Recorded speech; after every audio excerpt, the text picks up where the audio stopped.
All right, today's ride, we're heading over to Bartlett Reservoir, Bartlett Lake. It's going to be a mixed ride of pretty easy scenic, high speed stuff, along with a bunch of water crossings, which are coming up very quickly. There's several of those into a rocky canyon with low hanging limbs, and then climbing on up the mountain where we get up to the peak and get to look down and see the beauty of the lake below. And man, it is turning into a hot day. Got to tell you, the one accessory that I wish was different is the windshield. It has vents, but when it's 85, soon it will be 100 plus here in Arizona. It just does not let enough air in. It's like an oven in here. We're going to have to figure that one out. Since this is our first time through this part of Sycamore Creek, we're taking it easy, going slow through the water, looking for rocks, deep spots, things that could cause damage or just get us stuck. But it's turning into very easy, very beautiful ride through this stretch.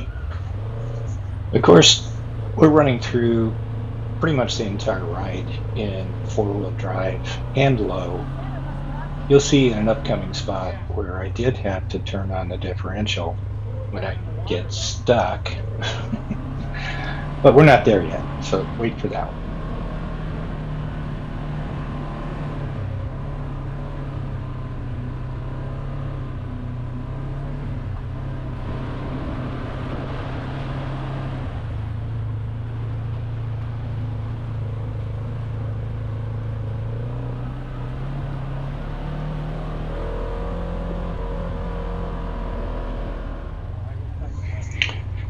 I know it's hard to tell from the video, but a lot of this trail has quite a few rocks of various sizes, which tends to make you slow down a little bit because it's extremely bumpy and can cause damage. But everything's going great so far.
So one of the reasons everybody has flag poles with little flags of different types flying on the back of their rigs is other people do use the trails. It's not just our road. I know sometimes the video, it looks like we're the only ones out here.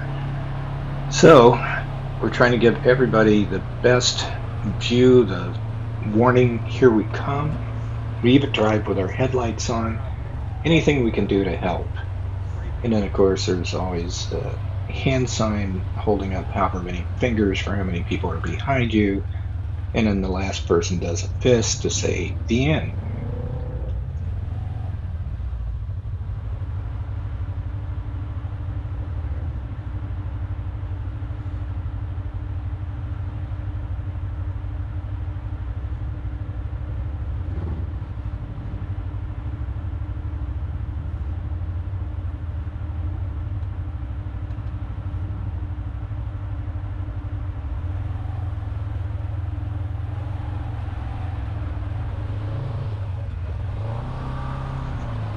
Alright, so we're getting further into the canyon, and now the rocks are getting bigger and a little bit more of a challenge. You keep in mind, this is only the fourth ride for me and Robin.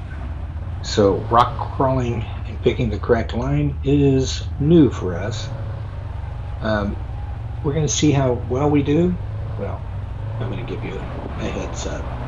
I do get stuck, but only for a short time.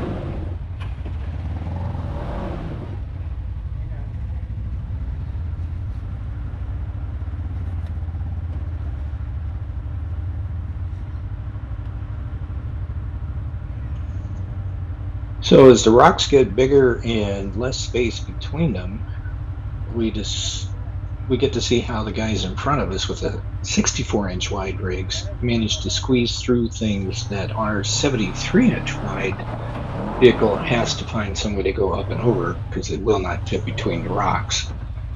And this is where I get stuck, briefly.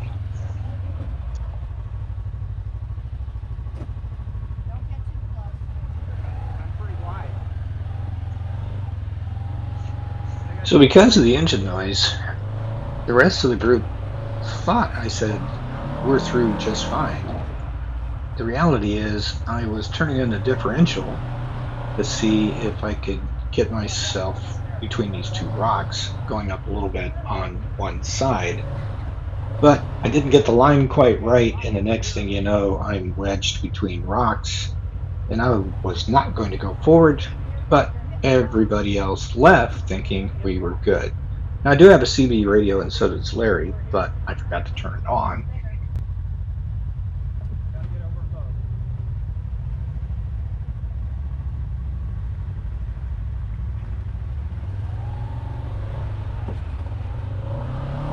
Eventually, Rick came back. By that time, I'm already out of the vehicle, figured out what I need to do, and with a set of eyes back there to help me get it over in the right direction. Just as help comes walking back, I got out.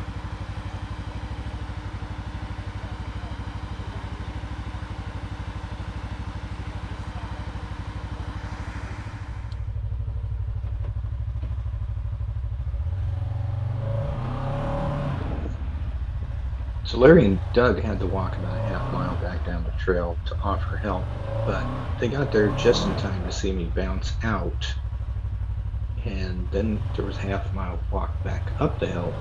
Fortunately, it wasn't that far to Rick's ride, so he was able to give him a lift. I gotta come over here because my rear tire hangs up on that big rock.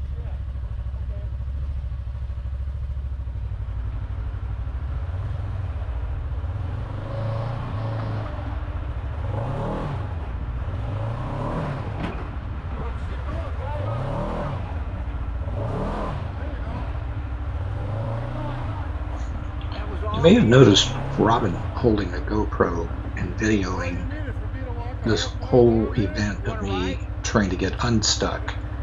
So imagine our disappointment when we got home and I started editing to find out for some reason that section did not get recorded, which is why the view is from my camera, not from hers. I think it would have been very cool. I'm sure we'll get stuck again. Rock on this side, big rock on this side. Are you leaving this in four-wheel drive? I'm in four-wheel drive, low with differential lock. That's what I was turning on when I stopped. These guys in case we need help again. Well, that was an exciting delay, but now we're back to heading up the canyon, up the mountain, and soon down to the lake. And I think Robin will be shooting a lot of the rest of the video. My camera keeps turning off.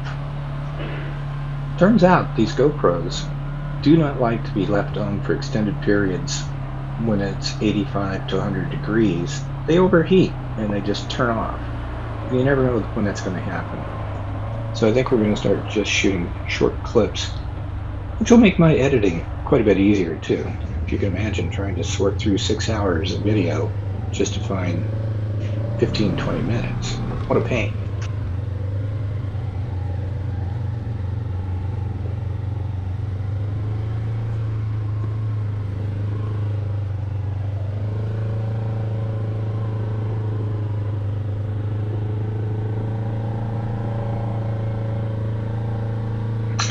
So Robin's even newer to shooting video than I am, and she's hand holding the camera, whereas mine is mounted to the frame. So the image will bounce around a little bit, but it also means that she can pan around and shoot things that I cannot when I'm driving. So you're going to see windshield, reflections, and hopefully some really good stuff. And just in case you're wondering, there are stretches on the way to the lake where you can hit 30, 40, maybe even touch 50 miles an hour. It's not all slow speed.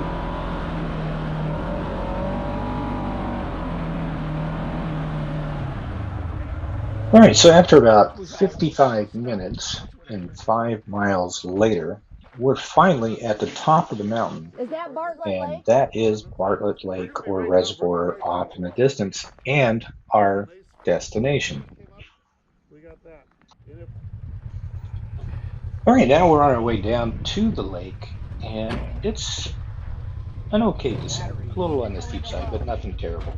A bit rutted here and there, rocks, bushes, brush, you know, it's Arizona, usual stuff, with grand vistas.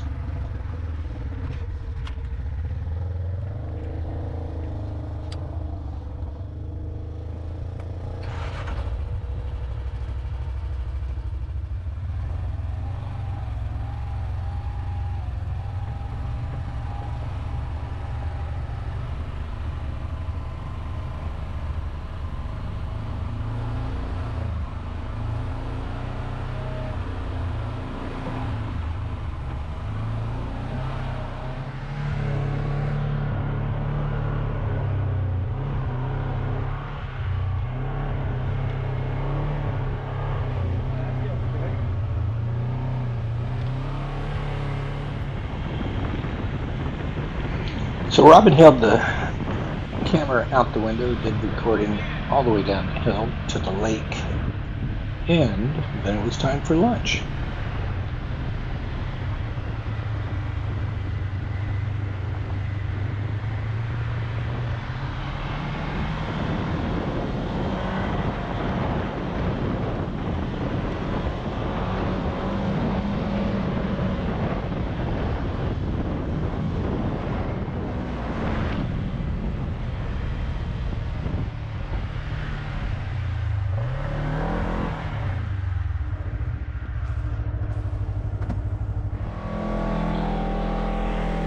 So after lunch, we did ride around on the Powerline Trail for a while, which was really a lot of fun.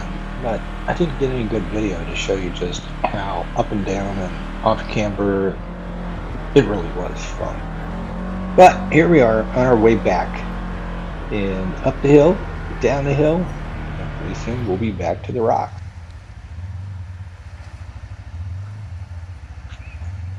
Well, since we're on the way back, we knew what to expect at the rocks. So Robin got out so she could shoot some video of me coming through them on the way down the hill, and everybody else waited at a safe distance just in case I got stuck. But it all went well this time. After all, I'm experienced. Well, a little bit. I'm not sure how to shoot the grades, the rocks, things to show you just how hard some of these things are to get through. Anyway, hopefully I'll learn that soon because the terrain really is challenging in spots and a lot of fun for the entire ride. Robin did want me to mention that she did not scream once on this ride. I'm sure she wanted to, but she's trying really hard not to scream, and I appreciate that. Well, that's it for this recording. Use the comment section below if you want to share your experience at this location or maybe recommend an area that you really enjoy. Please keep it clean. I want this to be a family-oriented channel, so review what you type before you submit it. Thanks. I apologize if you happen to hear something during the ride's recording that may not sound family-oriented. I will try very hard not to let certain words slip out during an exciting moment. We'll see how that works. If you found this video helpful or just enjoyed it, please hit the like button below. Share the link with your friends. Be sure to subscribe so you can easily keep up with my latest videos, which will continue to cover things like Segway villain owners' area of interest, reviews, accessories, where to ride, tips about the villain, how-to videos, and lots more. Yep, there's going to be more. Thanks for watching.